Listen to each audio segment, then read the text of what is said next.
할렐루야. 여러분과 같은 마음으로 하나님께 영광 돌립니다. 오늘은 복된 주일입니다. 하나님께 온전히 예배하고 사모하는 여러분 모두를 예수님께서 축복하시기를 원합니다. 주일 말씀 묵상입니다. 오늘은 히브리서 11장 5절 6절 말씀입니다. 이 말씀 가운데 하나님의 선하신 뜻이 우리 가운데 응답으로 임하는 귀한 시간 될 것을 믿습니다. 한번 기도하겠습니다. 영광을 우리 하나님 앞에 올려드립니다. 온 마음으로 하나님을 사랑하고 그 은혜를 사모하며 예수 그리스도의 이름을 의지하여 아버지 앞에 있습니다.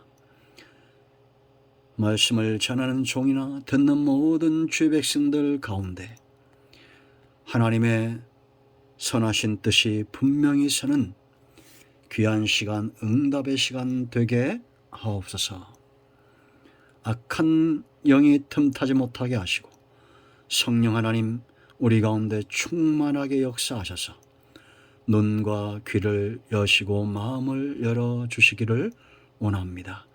노아의 때와 같은 시대가 우리 눈앞에 오고 있습니다. 이럴 때일수록 각성하고 근신하여 하나님이 원하신 삶 가운데 서게 하옵소서. 주의 백성들의 삶을 평화롭게 하시고 사역은 능력 있게 하시기를 원합니다. 오늘도 말씀하실 하나님 앞에 있습니다. 종을 낮추시고 겸손하게 하시고 오직 말씀의 도구만 되게 하옵소서. 예수님의 이름으로 사모하며 기도합니다. 아멘. 자, 5절, 6절 에녹에 관한 기록입니다. 한번 읽습니다. 믿음으로 에녹은 죽음을 보지 않고 옮겨졌으니 하나님이 그를 옮기심으로 다시 보이지 아니하였느니라. 그는 옮겨지기 전에 하나님을 기쁘시게 하는 자라 하는 증거를 받았느니라.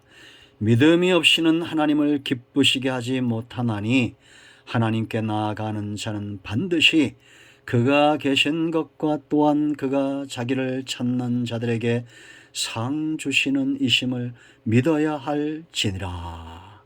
아멘. 자, 여러분, 왜 우리가 11장을 묵상하고 여기에 많은 믿음의 우리의 선조들의 삶에 주목해야 된다고 말씀을 드렸습니까? 우리 앞에 당한 경주가 있습니다. 여러분 11장을 끝내면서 12장 1절에 이러므로 우리에게 구름같이 둘러싼 허다한 증인들이 있으니 믿음으로 산 자들이죠. 모든 무거운 것과 얽매이기 쉬운 죄를 벗어버리고 믿음으로 사는 것에 믿음이 커지고 깊어지는 것에 방해가 되는 것들을 벗어버리는 거죠. 인내로서 우리의 경주가 길다는 것입니다. 우리 앞에 당한 경주를 하며 그랬습니다. 여러분, 우리가 지난 시간에 아벨의 믿음을 살펴봤고 이제 에녹의 믿음을 우리가 보기를 원합니다. 믿음 안에 잘 달렸던 사람, 아마 많은 사람들이 성경에서 누구처럼 되길 원합니까? 라고 말하면 에녹처럼 되기를 원합니다. 이런 분들이 많을 겁니다. 아벨처럼 형에게 맞아서 순교하는 것, 물론 그것이 참 귀한 믿음의 역사지만 그렇게 살고자 하는 사람들은 많지 않을 겁니다. 그러나 아벨처럼 어느 순간 죽음의 고통을 당하지 않고 하나님께로 옮겨지는 것, 오늘 그 삶의 비법을 우리가 배울 겁니다. 믿는 자는, 하나님이 기뻐하는 믿음의 사람들은 둘째 사망의 해를 당하지 않습니다. 이건 우리가 반드시 천국 간다는 이야기도 되고 성도가 이 땅에서 많은 어려움과 고난과 고통 가운데 처하게 될 터인데 그 모든 곳에서 풀무불 속에서 사드락과 메삭과 아벳노고를 지켜주시고 사자굴 속에서 다니엘을 지켜줬던 하나님이 우리와 함께 믿음의 사람들과 함께 하실 때에 그 모든 고통이 변하여 기쁨이 될 줄로 믿습니다. 위기는 기회가 될 것입니다. 사단의 역사는 반드시 무너질 것이고 승리의 전리품을 취하게 될 것입니다. 자, 여러분, 에녹하면 무엇이 떠오릅니까? 동행이란 말이죠. 동행. 창세기 5장 22절 말씀 보면 무드셀라를 낳은 후 300년을 하나님과 동행하며 자녀를 낳았다. 여러분, 우리가 이 당시는 무드셀라는 969세를 살았으니까 300년 짧은 것 같죠. 절대 짧은 시간이 아니죠. 그 기간 동안에 에녹의 삶은 어떻게 평가되느냐? 여기 보세요. 5절 6절 말씀 보면 5절 하반절에 하나님을 기쁘시게 하는 자라 증거를 받았느니라. 우리가 이렇게 살면 얼마나 감사하겠습니까? 300년 아니라 10년, 20년, 수십 년도 우리는 행복하지 못한 동행들이 얼마나 많습니까? 자, 여러분, 하나님만 에녹 때문에 기뻐했을까요? 저는 단연코 말씀드리지만 에녹도 기쁨, 만족한 삶을 분명히 그가 영위하고 살았다라는 겁니다. 우리 모두가 이와 같은 삶을 살기를 원합니다. 기쁨이 넘치는 가정, 기쁨이 충만한 관계, 하나님과의 관계뿐만 아니라 우리가 있는 모든 곳에 기쁨과 찬송과 감사가 넘치는 그런 삶의 축복이 있기를 원합니다. 노아의 때가 오고 있습니다. 여러분, 에녹의 증손자죠. 노아. 에녹은 무드셀라를, 라멕은 노아를 낳았습니다. 심판이 가까우고 있는 것입니다. 그 시대가 어떠했는가 우리는 알 수 있겠죠. 우리 눈앞에 노아의 때와 같습니다. 사람들은 점점 강팍해져 가고 있습니다. 뉴스를 보면 많이 나오잖아요. 똑같은 사건들이 연이어서 계속 터집니다. 이건 뭘 이야기합니까? 절대 하나님의 역사, 성령의 역사가 아니죠. 악한 영에 속한 자들이 있습니다. 모든 분노와 시기와 다툼과 음란과 우상숭배와 로마서 1장 18절 이하에 있는 대로 하나님과의 관계가 틀어지니까 세상은 악해져 가는 것입니다. 그런가 하면 이런 세대 가운데 하나님과 동행하는 에녹 같은 사람이 있습니다. 여러분, 동행에는 원칙이 있습니다. 오늘 이것을 잘 기억하셔야 됩니다. 우리 모두가 기쁨의 동행이 되기 위해서는 반드시 믿음이 중요합니다. 믿음. 이 믿음이 시작이 되고 성장하고 깊어지고 이 믿음이 반드시 승리하기 위해서는 어떻게 될까요? 첫째는 만남이 있어야 됩니다. 만남이 없는 믿음은 존재하지 않습니다. 만남이 없는 동행은 없습니다. 그렇지 않습니까? 뭘 만나야 동행할 거 아닙니까? 그러므로 세상에는 두 가지의 만남이 있습니다. 좋은 만남이 있습니다. 그거는 기쁨과 행복으로 연결되겠죠. 잘못된 만남이 있습니다. 그건 절대 기쁨과 행복으로 연결되지 않습니다. 세상에서 여러분 가장 좋은 만남은 하나님과의 만남입니다. 우리가 보지 않고 듣지 않고 체험하지 않고 어떻게 믿음 위에 서겠냐라는 겁니다. 여러분, 에녹은 창세기 5장 22절인 대로 무드셀라를 낳고 하나님과 동행했다. 그의 일생 어느 중요한 시점에 하나님을 만난 경험이 있었던 겁니다.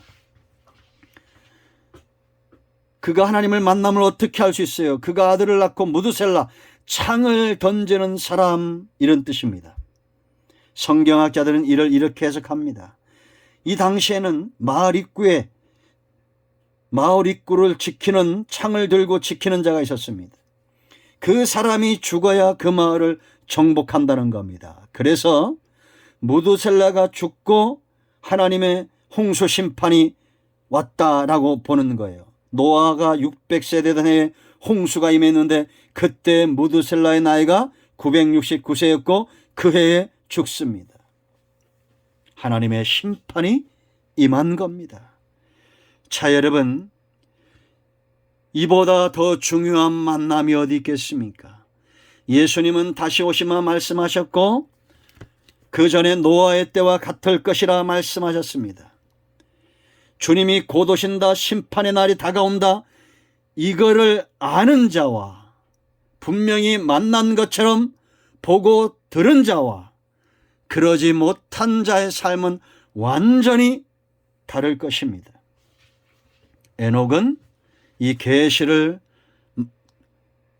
듣고 하나님을 만나고 이제 자기 아들의 이름을 무두셀라라 지으면서 마지막 하나님의 심판의 때를 준비하는 깨어있는 각성된 그런 믿음을 소유하고 하나님과 동행했다라는 것입니다. 여러분, 이런 것과 똑같습니다. 여러분들이 밤길을 간다고 생각해 보세요. 좌우는 낭떠러집니다. 좁은 길을 갑니다. 그러면 정신을 바짝 차리고 그 가는 길에만 집중하겠죠. 여러분, 심판은 반드시 옵니다. 노아의 심판이 반드시 왔던 것처럼 예수님이 오시면 이 땅은 이제 구속사가 종결이 되고 심판의 때가 임하는 거예요. 그럼 우리는 어떻게 동행해야 될까요? 여러분, 하나님을 만난 경험이 있습니까? 오늘 6절 말씀 보세요. 믿음이 없이는 하나님을 기쁘시게 하지 못하나니 하나님께 나아가는 자 반드시 그가 계신 것과 또한 그가 자기를 찾는 자들에게 상 주시는 이심을 믿어야 할지다. 하나님은 계십니다. 살아계셔요. 찾는 자에게 상 주시고 응답 주시고 은혜 주시는 분이에요. 이런 만남을 기대하고 기도하는 자, 만남을 기대하고 예배하는 자, 그런 신앙이 진짜입니다. 두 번째, 이 신앙이 성장되어지려면, 이 믿음이 성장되어지려면 마음이 하나 되는 것이 굉장히 중요합니다. 다른 마음, 다른 뜻을 가지고 정말 우리가 기쁨의 삶을 살 수 있을까요? 행복한 동행을 살 수 있을까요?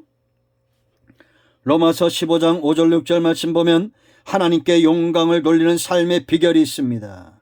그것을 권면하는데 예수님을 본받아 뜻이 같고 한 마음과 한 입으로 우리 주 예수 그리스도의 아버지께 영광을 돌려야 한다라고 권면합니다.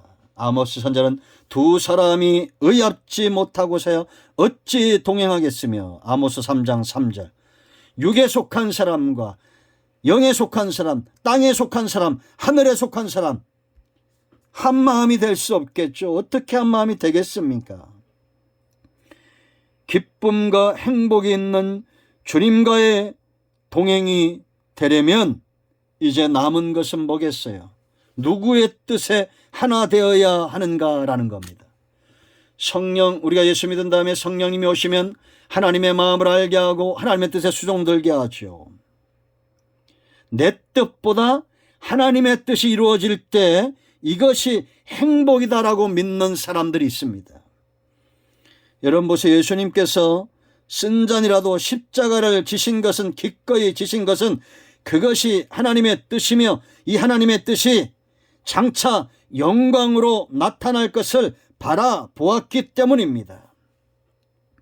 저와 여러분 삶 가운데 하나님의 뜻이 이루어질 때 그것이 바로 영광이 될 것입니다. 축복이 될 것이고 기쁨이 될 것이에요. 자 보세요 여러분, 하나님은 우리의 과거, 지나온 모든 세월 우리의 삶을 아름답게 하셨고 현재의 삶은 승리케 하시기를 원할 것이며 우리의 미래를 아시는 분입니다. 그러니 누구의 뜻에 순종하겠습니까? 사람들의 말에 휘둘리지 마세요. 우리는 오직 하나님의 입에서 나오는 말씀과 성경의 말씀에 귀가 열려져 있어야 됩니다. 아멘. 그런 사람의 미래가 중요한 겁니다. 여러분, 소경과는 아름다운 동행이 될 수 없어요. 이거는 육체적으로 장애를 가지신 분들을 이야기하는 게 아닙니다.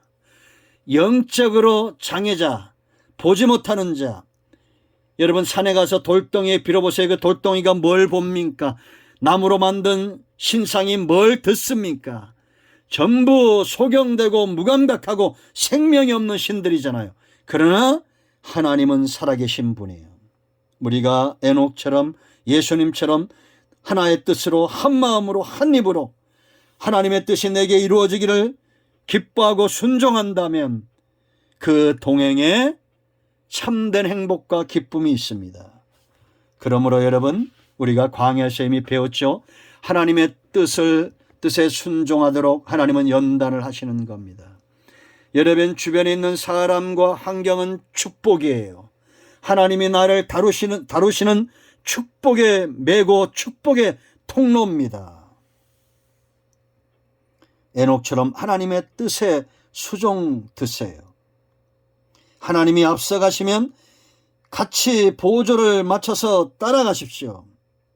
그 삶의 끝은 죽음을 보지 않는, 고통을 보지 않는 천국일 것입니다. 하나님과 하나 된 인생이 그 삶이 영광스러운 겁니다.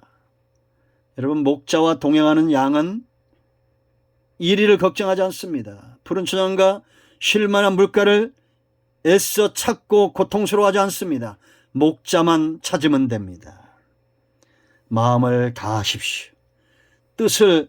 내 뜻을 내려놓고 하나님께 순종하십시오. 반드시 우리의 삶이 영광스러울 것입니다. 죽음, 이런 고통에서 해방될 것입니다. 세 번째, 동행에서 정말 중요한 것이 있습니다. 그건 바로 소통, 교통하는 겁니다. 그럴 때 우리의 믿음이 깊어지게 되어 있어요. 여러분, 멀리 있는 사촌보다 누가 더 좋아요? 가까이 있는 이웃 사촌이죠. 왜냐? 소통하기 때문입니다. 우리가 소통한다는 것은 뭘 이야기합니까? 어디로 가야 할지 알지 못하는 인생들이 가이드를 만나는 겁니다. 그게 바로 소통이에요. 내가 알지 못하는 곳, 내가 가야 할 길, 예수님을 선장 삼고 예수님을 내 인생의 운전대를 잡으신 분으로 만나시길 바랍니다. 우리가 기도는 뭐냐? 소통입니다. 통하는 겁니다. 기도는 내가 맡겨놓은 거 빚쟁이처럼 찾으러 가는 것이 아니라 골방에 들어가 하나님의 얼굴을 구하고 하나님과 만나고 대화하고 소통하는 겁니다. 한국 교회 부부간의 문제, 부모와 자식 간의 문제 어디에서 비롯되느냐? 대화의 단절입니다. 소통하지 않는다는 겁니다. 내가 필요한 것만 요구하는 것은 소통이 아니에요.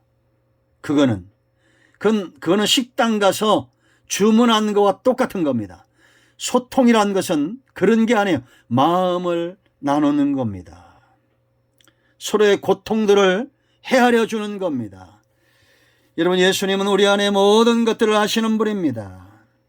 그 하나님께 나아가서 성령 안에서 소통하시기 바랍니다.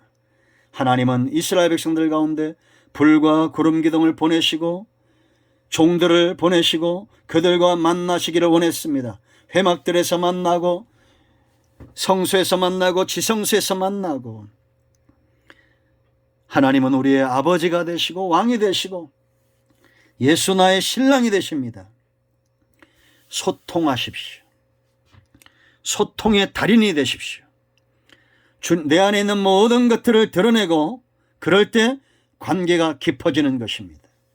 네 번째, 이 동행에서 이 믿음이 중요한데 우리의 믿음이 정말 진짜가 되고 이 믿음이 흔들림이 없으려면 포기하는 것이 있어야 됩니다. 두 마음을 가지고 온전히 내가 하나님을 따라갈 수가 없어요. 내게 상 주시는 이시는 오직 하나님 한 분뿐임을 알아야 됩니다. 여러분, 성격과 취미가 달라도 동행은 될 수 있습니다. 그러나 우리가 죄악된 삶들을 포기하지 않고는 동행이 안 되는 겁니다. 하나의 마음입니다. 하나님은 거룩하고 우리도 거룩한 거예요. 레위기 11장 45절. 이스라엘이 하나님과 멀어질 때는 언제입니까? 우상 숭배에 빠지고 세상의 음란한 것들을 쫓아갈 때, 그러한 것들을, 육성들을 포기하지 않을 때 영적으로 거인이 될 수 없고 믿음 안에서 성장할 수가 없다라는 겁니다. 노아의 때가 오고 있습니다. 지금은 에녹의 시대를 지나가고 무두셀라의 시대, 라멕의 시대를 지금 지나가고 있습니다. 곧 노아의 때와 같은 하나님의 사람들과 세상이 섞이는 그런 시대가 우리 눈앞에 도래하고 있습니다. 여러분, 하나님과의 동행에 기쁨이 있습니까?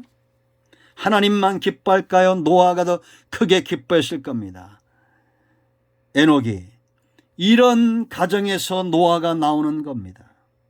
여러분의 가정, 에녹의 가정처럼 하나님과 동행하는 가정 되기를 축원드립니다. 기쁨과 행복함이 있는 동행, 그런 증거, 하나님과 사람들에게 인정받는 성도 가정, 우리 모두가 이와 같은 복을 누리기를, 만남의 축복, 하나됨의 축복, 하나님과 소통하는 축복, 내 것을 기꺼이 포기할 줄 아는 축복. 우리가 진주를 발견하면, 극상품의 진주를 발견하면 내가 가졌던 모든 진주들은 다 팔아버리는 겁니다. 밭에서 보화를 발견하면 내 모든 소유를 팔아 그 보화를 사는 사람이 지혜로운 거예요. 포기하지 못함으로 하나님의 나라를 살지 못하고 있다면 하나님 외에는 사랑하는 것이 없는 삶을 선택하셔야 됩니다. 여러분 모두를 축복합니다. 기도합니다. 예수 그리스도의 이름을 의지하여 기도합니다. 이 말씀대로 되게 하옵소서. 우리 가운데 마음이 상한 자, 병든 자 치유하시고 회복시켜 주시고, 에녹처럼 하나님과 기쁨의 동행을 했다는 증거를 받는 그 흔적을 세상에 남기는 주의 백성들 되기를 원합니다. 마음이 상하고 병든 자들 치유하시고 회복시켜 주시옵소서. 예수님의 이름으로 사모하며 기도합니다. 아멘. 이제는 우리 주 예수 그리스도의 크신 은혜와 하나님 아버지 큰 사랑과 성령의 위로통 충만 치유 회복하심의 역사가 이 영상을 접하며 은혜를 사모하고 응답을 사모하는 모든 주의 백성들 위해 이제로부터 영원토록 함께 있을지어다. 아멘. 할렐루야. 응답되었습니다. 아멘.